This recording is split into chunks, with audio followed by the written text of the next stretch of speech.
Rebonjour, dans la deuxième vidéo, traitons l'application, la dernière application DTD.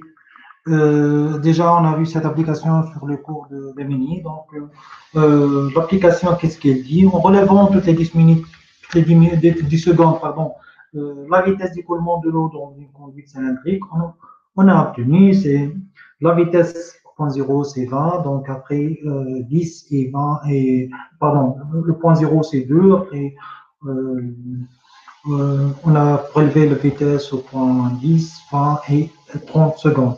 La première question, trouver une approximation de la vitesse euh, pour t égale à 15 secondes via un polynôme d'interpolation de degré 2.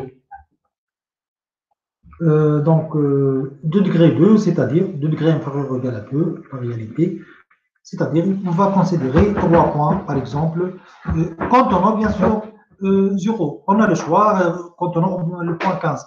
On peut choisir 0, 10 et 20, ou bien on peut choisir 10, 20, 30. Donc, il faut vraiment chercher 3 points, choisir 3 points euh, de ces quatre-là.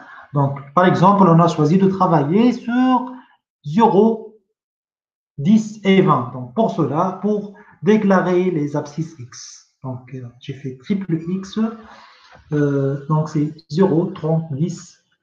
Donc, 0 le départ, 30 l'arrivée, 10 le pas. Donc, il va donner 0, 10 et 20. Et on a saisi dans une liste les vitesses correspondantes. Pour présenter, on a cherché à déclarer un intervalle entre 0 et 20. Donc, TT, c'est donc notre line space.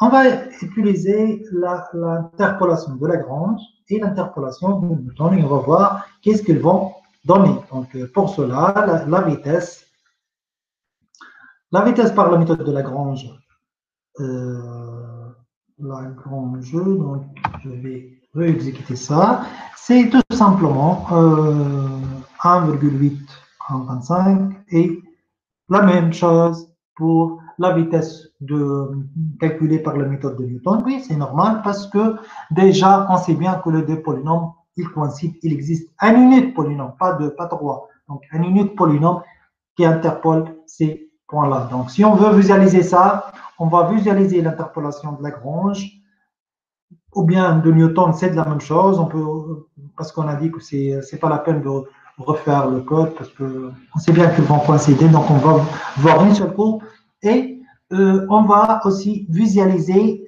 donc X et Y, c'est-à-dire les points. Donc, on va avec sur les courbes. Donc, polynôme d'interpolation de Lagrange. Et bien sûr, donc, si on exécute ça, qu'est-ce qu'on va voir? Donc, ça c'est notre polynôme et ça c'est les points d'interpolation. Si vous voyez 15, donc 15 c'est quoi ça? Donc 1,8 et quelque chose. C'est ça notre estimation.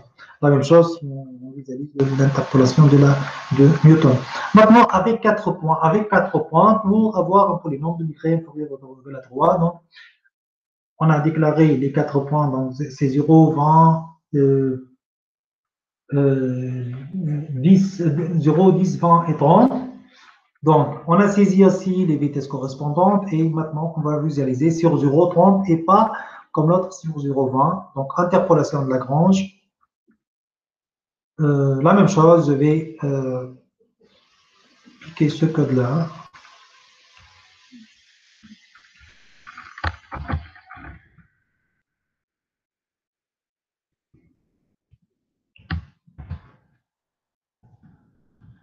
Je vais faire V1,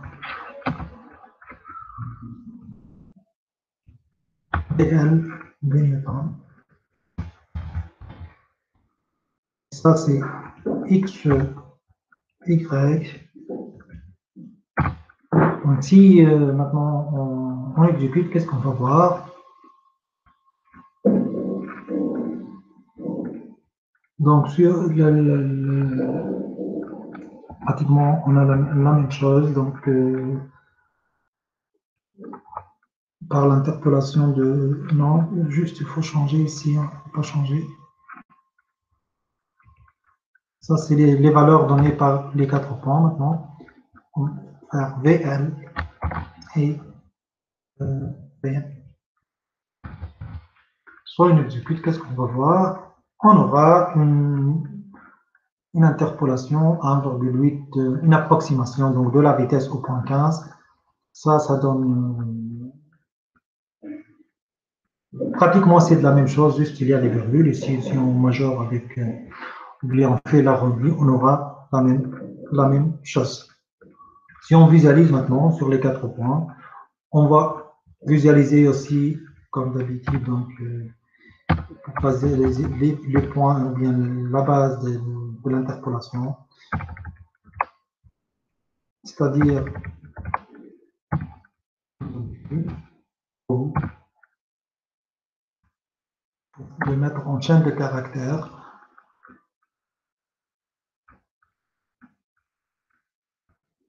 Donc, c'est ça les 4 points et le polynôme d'interpolation. Merci bien pour votre attention. On se voit sur le prochain chapitre, intégration numérique.